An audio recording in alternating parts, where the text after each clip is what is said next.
On a vu les bases des règles de l'hérésie d'Horus dans cette vidéo. Il est temps désormais d'aller voir les règles avancées.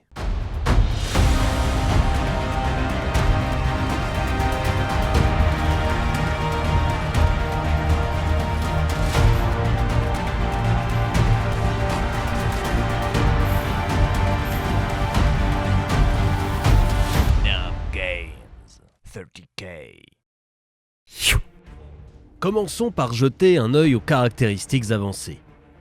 Le commandement sert surtout à faire des tests pour savoir si l'unité fuit.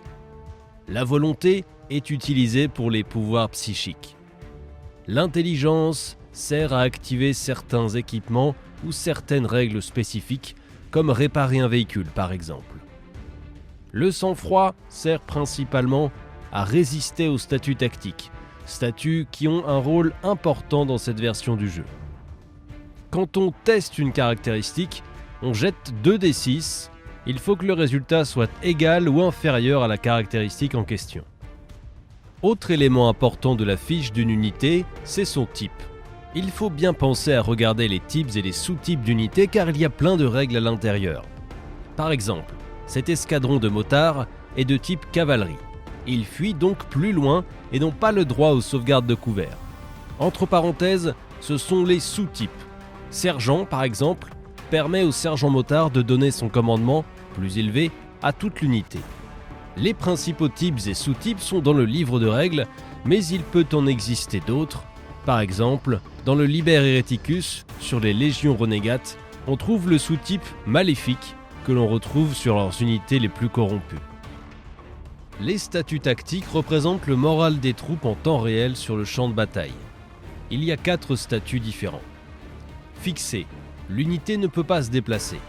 C'est un peu comme ce que l'on appelait pilonnage avant, c'est infligé par les armes qui incitent les guerriers à se mettre à couvert, comme un tir d'artillerie ou de sniper par exemple. Ces armes ont la règle spéciale fixation. À la fin de la phase de tir, l'unité ciblée doit faire un test de sang-froid. S'il est raté, elle est fixée. Une unité neutralisée doit faire ses attaques de tir au jugé. Ça, c'est infligé par les armes qui font un grand nombre de tirs, ce qui déstabilise l'adversaire. On voit par exemple le canon rotor à la règle neutralisation. Pareil, c'est un test de sang-froid en fin de phase de tir. Sonner est un statut donné par des armes aux effets traumatisants, des grosses armes ou des armes empoisonnées. Le canon démolicheur par exemple. Encore une fois, test à la fin de la phase de tir. S'il est raté, cette fois-ci l'unité ne peut plus faire de réaction. Enfin, 4e statut, en déroute. Il est différent des 3 autres, il matérialise les unités qui sont en fuite. Une unité peut gagner ce statut, et donc concrètement se mettre à fuir, en ratant un test de commandement dans 3 principaux cas de figure. Le premier, lorsqu'elle subit la règle spéciale panique, une règle notamment des lance-flammes. Deuxième cas, lorsqu'elle perd plus de 25% de ses effectifs lors d'une phase de tir. Et puis troisième cas, à la fin d'un combat perdu. Avec le statut en déroute, l'unité a les malus de tous les autres statuts et peut être totalement détruite si elle rate un test de commandement lorsqu'elle atteint le bord de la table au cours de sa fuite. Les unités victimes d'un statut ont l'opportunité de s'en débarrasser en faisant un test lors du tour du joueur concerné, à la fin, dans la sous-phase du même nom. À noter l'importance du Nuncio Vox pour limiter l'effet des statuts. Cet objet, accessible à la plupart des unités Astartes de base, permet de faire le test au début de son tour à la place.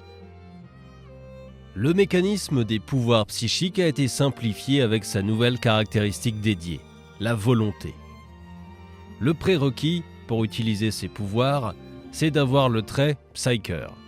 Ensuite, il y a 4 manières de s'en servir, les armes, les bénédictions, les malédictions et les réactions psychiques. Les armes psychiques, seuls les psykers peuvent s'en servir sans faire de test, mais un test est bien souvent nécessaire pour se servir d'une règle spéciale de cette même arme. Les armes psychiques les plus communes sont les armes de force. Le psyker doit faire un test de volonté. S'il est réussi, l'une des caractéristiques de l'arme est doublée. Les bénédictions, ce sont les pouvoirs qui donnent des bonus aux alliés. L'unité ciblée par le Psyker doit réaliser un test de volonté. En cas de succès, le pouvoir est réussi. Le joueur choisit la figurine qu'il souhaite dans l'unité pour faire le test de volonté. Les malédictions fonctionnent pareil, sauf que l'unité cible est une unité adverse. Ici, à l'inverse, si le test de volonté est réussi, le pouvoir est mis en échec. On utilise la figurine de l'unité avec la plus faible volonté pour ce test. Les réactions psychiques peuvent être des bénédictions ou des malédictions, elles fonctionnent de la même manière. Des fois, les pouvoirs psychiques tournent mal et provoquent les périls du warp. Lorsqu'une unité fait un test de volonté, que ce soit pour résister ou pour activer un pouvoir, en cas de double, l'unité subit le statut sonné ou bien des dégâts. Pour le savoir, on reporte les chiffres du double sur ce tableau. Les véhicules sont des figurines un peu particulières avec des règles spécifiques. On voit déjà que le profil est différent. Le mouvement, la capacité de tir, ça fonctionne pareil. En revanche, lorsque l'on frappe ou que l'on tire sur un véhicule, il n'a pas d'endurance, pas de sauvegarde d'armure, mais du blindage. Avec une arme de tir, on regarde l'angle pour savoir si le projectile atteint l'arrière, le flanc ou l'avant. Au corps à corps, on considère que l'on frappe toujours le véhicule sur son blindage arrière et on considère qu'il a une capacité de combat de 1. Une fois que l'on a réussi à toucher le véhicule, on essaye de pénétrer son blindage. Par exemple, ce Contemptor, avec son autocanon, vise l'arrière de ce Predator. Il a déjà fait 2 touches, maintenant il tente de pénétrer le blindage. Il fait 3 et 5. On additionne 3 et la force de l'arme, ça fait 10, donc ça égale le blindage du véhicule. C'est ce qu'on appelle une touche superficielle. On jette sur ce tableau pour savoir quel statut subit le véhicule. À la sous-face des statuts, le véhicule pourra tenter un jet de réparation. Sur un 6, le statut est retiré. Pour l'autre dé, ça fait 12, donc on dépasse la valeur du blindage. C'est une touche pénétrante. Le véhicule perd autant de points de coque que l'arme fait de dégâts. En l'occurrence, l'autocanon est dégâts 2, donc ça fait 2 points de coque en moins. Comme les autres types d'unités, le véhicule a des sous-types. Rapide, super lourd, stable, aéronef ou encore, certainement le plus commun, transport. Le nombre de figurines qu'un véhicule peut transporter est mentionné sur son profil. L'unité peut embarquer ou débarquer avant ou après le mouvement du véhicule. Lorsqu'elle débarque, elle fait un mouvement normal et peut ensuite tirer ou charger, mais une charge sera alors désordonnée. On a déjà vu les réactions de base, mais il existe aussi des réactions avancées, 5 au total. La mort ou la gloire. Cas de figure assez rare, cela permet à une unité d'attaquer un véhicule qui passe à travers elle. Interception. Cela permet à une unité de faire une attaque de tir au jugé sur une unité adverse qui vient d'entrer en jeu depuis les réserves. Se dérober. Cela permet à une unité visée par une charge de se déplacer de son initiative dans le but de faire échouer la charge. Annuler. C'est une réaction psychique. Elle permet à un Psyker de tenter un test de volonté pour dissiper une malédiction. Intervention héroïque. Cela permet de déclarer un défi lors du tour de l'adversaire. Ces 5 réactions avancées sont communes à toutes les armées, mais il en existe bien plus, spécifiques justement, à chaque armée ou à chaque légion. Ah, le défi, un des gros ajouts de cette version du jeu. Déjà, les conditions à remplir pour que 2 figurines participent à un défi, elles doivent être engagées dans un corps à corps commun et doivent avoir le sous-type état-major ou champion. À la sous-phase de défi, donc après la charge mais avant le début du combat, le joueur actif a le droit de déclarer un défi s'il y a également une figurine éligible en face. L'adversaire doit relever le défi ou bien infliger le statut en disgrâce à l'une de ses figurines éligibles. Le statut en disgrâce divise par 2 l'ACC et le commandement. Si le joueur adverse relève le défi avec une figurine, on l'appelle l'antagoniste. Celui qui a lancé le défi est le protagoniste. On met les 2 figurines de côté, face à face, et là le combat peut commencer. Chaque round du défi est divisé en 3 parties. Confrontation, concentration et frappe. Confrontation. Les joueurs doivent choisir une posture. C'est en gros la tactique choisie par le guerrier au cours du duel. Il y a les postures de base, mais il y a aussi une posture propre à chaque légion, ou bien à certains personnages spéciaux. C'est le protagoniste, ou bien celui qui a l'avantage dans le défi, qui choisit sa posture en premier. L'adversaire, ensuite, n'a pas le droit de choisir la même posture. Étape 2, la concentration. C'est un jet de dés qui va déterminer qui frappe en premier pendant ce round. Chaque participant jette donc un dé qui est modifié par cette liste de modificateurs, parmi lesquels les sous-types légers ou lourds, le nombre de points de vie déjà perdus, le score d'initiative en combat, qui est en fait l'initiative de base modifiée par les caractéristiques de l'arme. Ici par exemple, le point disrupteur saturnine diminue de 2 l'initiative. Il y a aussi, pour le jet de concentration, le soutien extérieur. On ajoute +1 au jet toutes les 5 figurines de son camp engagées dans le même combat. Celui qui a gagné le jet de concentration est celui qui a désormais l'avantage dans le défi. Il frappe en premier, puis son adversaire peut répondre s'il a survécu. C'est la dernière étape du round. Ici, les touches, blessures et sauvegardes se déroulent de manière classique. Une fois que les deux duellistes ont frappé, le joueur qui a l'avantage en défi décide si l'on repart pour un nouveau round. C'est-à-dire confrontation, concentration, puis frappe. Il n'y a pas de limite de round. Si à la fin d'un round, l'un ou les deux duellistes sont morts, ou bien que celui qui a l'avantage a décidé que le défi s'arrêtait, on passe à l'étape finale du défi, l'étape dite de la gloire. La gloire est l'impact du défi sur la résolution du combat. Le vainqueur du défi est celui qui a tué ou bien enlevé le plus de points de vie à l'autre. S'il l'a tué, il gagne un nombre de points de résolution de combat égal au nombre total de points de vie du vaincu. Si le duelliste vaincu a survécu, le vainqueur ne reçoit en points de résolution de combat que le nombre de points de vie enlevés. Le vaincu ne gagne aucun point de résolution de combat. A noter que si la figurine vaincue était de type parangon, comme les primarques, ou bien de sous-type état-major, le vainqueur gagne +1 de points de résolution de combat.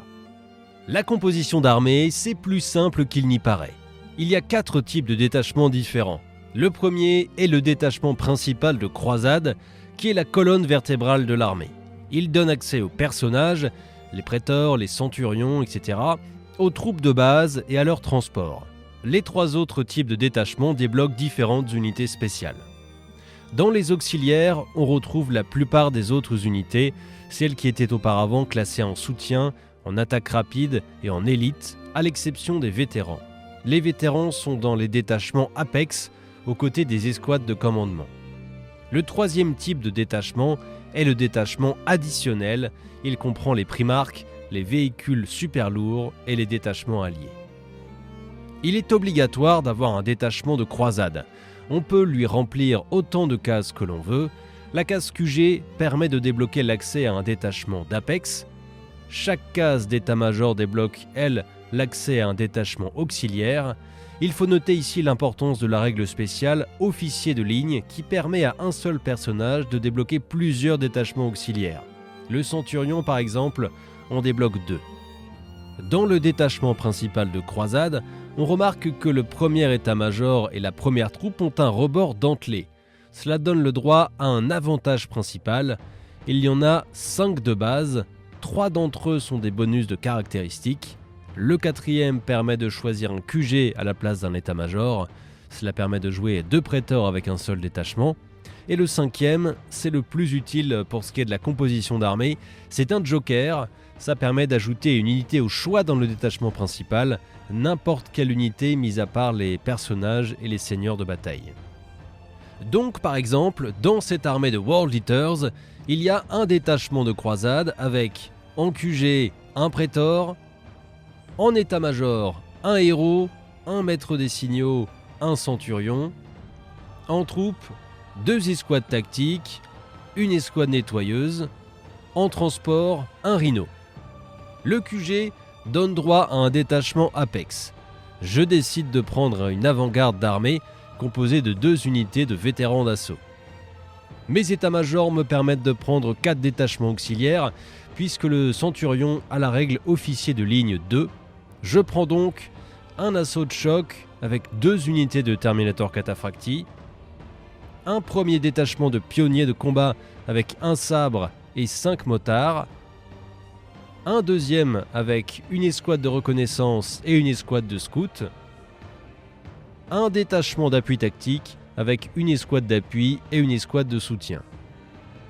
Ensuite, je décide de mes avantages principaux. J'en ai 3, 2 sur mon détachement de croisade et 1 sur mon détachement Apex. Je décide de donner des bonus de caractéristiques à mon escouade de vétérans et à mon escouade tactique, mais pour mon centurion, je lui attribue le bénéfice logistique, ce qui permet de prendre une unité en plus, celle que je veux. Je rajoute donc un Contemptor. Ce qui est intéressant dans cette version du jeu, c'est que la plupart des règles décrites plus tôt dans cette vidéo ont des variantes spécifiques à chaque armée, et même chaque légion de Space Marines. Je vais prendre l'exemple de nos amis les World Bearers. Pour la composition d'armée par exemple, la première unité de troupes du détachement de croisade peut débloquer l'avantage principal spécifique Assaut Zélé, qui donne la règle spéciale Impact. Les QG World Bearers donnent le droit de prendre un détachement Apex spécifique qui s'appelle Conclave Exalté avec des troupes et des vétérans corrompus. Il y a aussi une posture de défi réservée aux World Bearers, Supplier les dieux, qui permet de faire un test de volonté pour booster ses caractéristiques. La Légion a aussi une réaction spécifique, Glorieux Martyr, qui permet d'allouer toutes les blessures de tir subies à une seule figurine d'une unité, quitte à ce qu'elle finisse en bouillie. Voilà pour les World Bearers, et c'est pareil pour chaque Légion Astartes. Il y a aussi des règles communes aux loyalistes ou aux renégats. Par exemple, les Space Marines renégats peuvent choisir l'avantage principal Vrai Croyant, qui donne le sous-type maléfique, normalement propre aux démons. Et à plus grande échelle encore, les 18 légions ont accès à d'autres détachements, comme le Cénacle de Tech Marines ou bien la demi-compagnie Reco. Plein de règles avancées qui permettent d'ajouter de la profondeur, du détail au jeu. Nous en tout cas à Nimb 30K, ça nous plaît vraiment beaucoup. Dites-nous en commentaire si vous avez déjà joué à cette V3, si vous comptez y jouer, ce qui vous plaît, ce qui vous déplaît. En tout cas, j'espère que cette vidéo a été utile et sera utile pour vulgariser un petit peu les règles de ce jeu qui peut parfois un peu faire peur aux néophytes de par sa complexité apparente. N'hésitez pas à partager ces 2 vidéos de tutoriel, l'humble contribution de la chaîne à l'expansion, un petit peu on espère, de 30K dans le monde francophone. Et enfin, si le contenu de la chaîne vous plaît, vous pouvez également nous faire un don sur Tipeee. On a fait une transition un petit peu de la chaîne dernièrement pour moins de pubs et un peu plus de Tipeee. Donc voilà, n'hésitez pas à jeter un œil aux contreparties, il y a notamment quelques petits trucs à gagner. Allez, c'était Nimp. À très bientôt pour plus de lore, de bataille et de hobby. Ciao!